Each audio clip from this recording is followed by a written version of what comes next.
ನಮಸ್ಕಾರ ರೀ ಎಲ್ರಿಗೂ. ಇವತ್ತು ನಮ್ಮ ಚಾನಲ್ನಲ್ಲಿ ರಕ್ಷಾ ಬಂಧನ್ ಸ್ಪೆಷಲ್ ಆಗಿ ಶೇಂಗಾ ಉಂಡೆ ಮನೆಯಲ್ಲಿ ಹೇಗೆ ಸುಲಭವಾಗಿ ಮಾಡ್ಕೋಬೋದು, ಹೇಗೆ ರುಚಿಕರವಾದಂತಹ ಶೇಂಗಾ ಉಂಡೆ ಮನೆಯಲ್ಲಿ ಸುಲಭವಾಗಿ ಮಾಡ್ಕೋಬೋದು ಅಂತ ತೋರಿಸ್ತಿದ್ದೀವಿ. ಅದಕ್ಕಿಂತ ಮೊದಲು ನಮ್ಮ ಚಾನಲ್ ಸಬ್ಸ್ಕ್ರೈಬ್ ಮಾಡ್ಕೊಂಡಿಲ್ಲ ಅಂದರೆ ಬೇಗ ನಮ್ಮ ಚಾನಲ್ನ ಸಬ್ಸ್ಕ್ರೈಬ್ ಮಾಡ್ಕೊಳ್ಳಿ. ಇಲ್ಲಿ ಬಾಣಲಿಗೆ 1 ಲೋಟ ಅಳತೆ ಅಷ್ಟು ಶೇಂಗಾ ಹಾಕ್ಕೊಂಡು ಹುರಿತಿದ್ದೀವಿ. ಶೇಂಗಾ ಹುರಿಯುವಾಗ ಲೋ ಟು ಮೀಡಿಯಮ್ ಫ್ಲೇಮಲ್ಲಿ ಇಕ್ಕಿ ಹುರಿಬೇಕು. ಹೈ ಫ್ಲೇಮಲ್ಲಿ ಇಕ್ಕಿ ಹುರಿತಾದರೆ ನಾವು ಮೇಲೆ ಎಲ್ಲ ಕಲರ್ ಚೇಂಜ್ ಆಗಿರುತ್ತೆ, ಆದರೆ ಒಳಗೆ ಹಸ್ಕಿರುತ್ತೆ, ಅಷ್ಟು ಚೆನ್ನಾಗಿ ಫ್ರೈ ಆಗಿರಲ್ಲ. ಅದಕ್ಕೆ ಲೋ ಟು ಮೀಡಿಯಮ್ ಫ್ಲೇಮಲ್ಲಿ ಇಟ್ಕೊಂಡು ಹುರಿತಾ ಇರಬೇಕು, ಒಂದೇ ಸಮನೆ ಕೈ ಬಿಡದೆ ಇರೋಂಗೆ.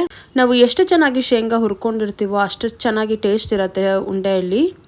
ಶೇಂಗಾ ಉಂಡೆ ಮಾಡೋದು ಬಹಳ ಸುಲಭ ರೀ, ಆದರೆ ಶೇಂಗಾ ಎಷ್ಟು ಚೆನ್ನಾಗಿ ನಾವು ಹುರ್ಕೊಂಡಿರ್ತೀವಿ ಅನ್ನೋದ್ರ ಮೇಲೆ ಡಿಪೆಂಡ್ ಆಗುತ್ತೆ ನಮ್ಮ ಶೇಂಗಾ ಉಂಡೆಯ ರುಚಿ.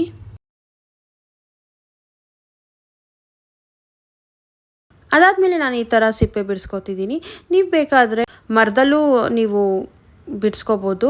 ನಾನು ಮನೇಲಿ ಇದೇ ಥರ ಸಿಂಪಲ್ಲಾಗಿ ಇದು ಮಾಡ್ಕೊತಿದ್ದೀನಿ. ಅದಾದಮೇಲೆ ನಾವೇನು ಶೇಂಗಾ ಹುರ್ಕೊಂಡಿದ್ವೋ ಅದನ್ನು ಸಮ ಪ್ರಮಾಣದಲ್ಲಿ ನಾವು ಬೆಲ್ಲ ತೊಗೊಂಡು ಇಲ್ಲಿ ಮಿಕ್ಸಿ ಜಾರಲ್ಲಿ ಪೌಡ್ರ್ ಮಾಡ್ಕೊತಿದ್ದೀವಿ. ನಾನಿಲ್ಲಿ ಒಂದೇ ಸಲ ಅಷ್ಟು ಹಾಕೋತಿರಲಿಲ್ಲ.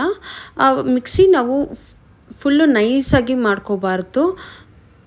ನೋಡ್ತಿದ್ದೀರಲ್ಲ, ನಾನು ಆನ್ ಆ್ಯಂಡ್ ಆಫ್ ಮಾಡಿ ಮಾಡ್ಕೊತಿದ್ದೀನಿ. ಫುಲ್ ಒಂದೇ ಸಲ ನಾವು ನೈಸಾಗಿ ಇದು ಮಾಡಿಬಿಟ್ರೆ ಅದು ಮುದ್ದೆ ಥರ ಆಗುತ್ತೆ. ನಾನಿಲ್ಲಿ ಕಂಟಿನ್ಯೂಸ್ ಆಗಿ ಮಿಕ್ಸಿ ಮಾಡ್ಕೊಂಡಿಲ್ಲ, ಲೈಕ್ ಸ್ವಲ್ಪನೇ ತೊಗೊಂಡು ಮಿಕ್ಸಿ ಮಾಡ್ಕೊಂಡಿದ್ದೀನಿ. ಲೈಕ್ ಈ ಥರ ಒಂದೇ ಸಲ ರುಬ್ಕೋಬಾರ್ದು, ಆನ್ ಆ್ಯಂಡ್ ಆಫ್ ಈ ಥರ ಮಾಡ್ಕೊಂಡ್ರೆ ಮಿಕ್ಸಿ ಎಲ್ಲ ಶೇಂಗಾನು ನುಣ್ಣಗೆ ಇದಾಗಲ್ಲ. ಸ್ವಲ್ಪ ಮಧ್ಯದಲ್ಲಿ ಶೇಂಗಾ ಕಾಳು ಇದಾಗತ್ತೆ. ಸೊ ತಿಂದರೆ ಬಹಳ ರುಚಿಯಾಗಿ ಬರುತ್ತೆ. ಅದಾದಮೇಲೆ ನಾನು ಈ ಥರ ಮಿಕ್ಸಿ ಜಾರ್ ಓಪನ್ ಮಾಡಿಕೊಂಡು ಒಂದು ಸಲ ಮೇಲೆ ಕೆಳಗೆ ಮಾಡ್ಕೊಂಡು ಮಾಡ್ತಿದ್ದೀನಿ. ನಾನು ಇದನ್ನು ಎಲ್ಲ ಒಂದೇ ಸಲ ಹಾಕ್ಕೊಂಡು ರುಬ್ತಿಲ್ಲ, ಸ್ಮಾಲ್ ಬ್ಯಾಚ್ ಆಗಿ ಮಾಡ್ಕೊತಿದ್ದೀನಿ. ಇಲ್ಲಿ ನೀವು ನೋಡ್ತಿದ್ದೀರಲ್ಲ, ಈ ಥರ ಕನ್ಸಿಸ್ಟೆನ್ಸಿಲಿ ಬಂದರೆ ಸಾಕು. ತುಂಬ ನುಣ್ಣಗೆ ಪೇಸ್ಟ್ ಥರ ಮಾಡ್ಕೋಬಾರ್ದು. ಸೊ ಈ ಥರ ಆದರೆ ನಮಗೆ ಶೇಂಗಾ ಉಂಡೆ ಈಸಿಯಾಗಿ ಬರುತ್ತೆ ಮತ್ತು ರುಚಿಯಾಗೂ ಇರುತ್ತೆ.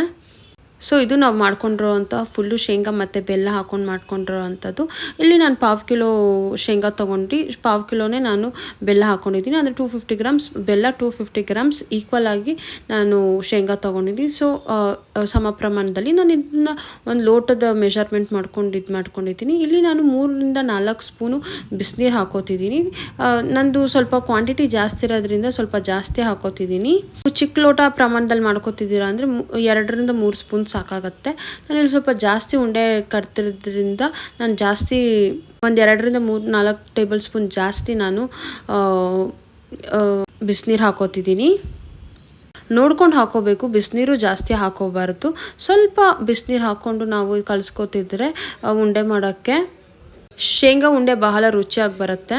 ಆ ಬೆಲ್ಲನೂ ಏನು ಇರುತ್ತೆ ಕರಗಿ ಚೆನ್ನಾಗಿ ಬರುತ್ತೆ, ಸ್ವೀಟಾಗಿ ಎಲ್ಲದಕ್ಕೂ ಮಿಕ್ಸ್ ಆಗುತ್ತೆ. ಆದರೆ ಬಿಸಿನೀರು ಜಾಸ್ತಿ ಆಗಬಾರ್ದು.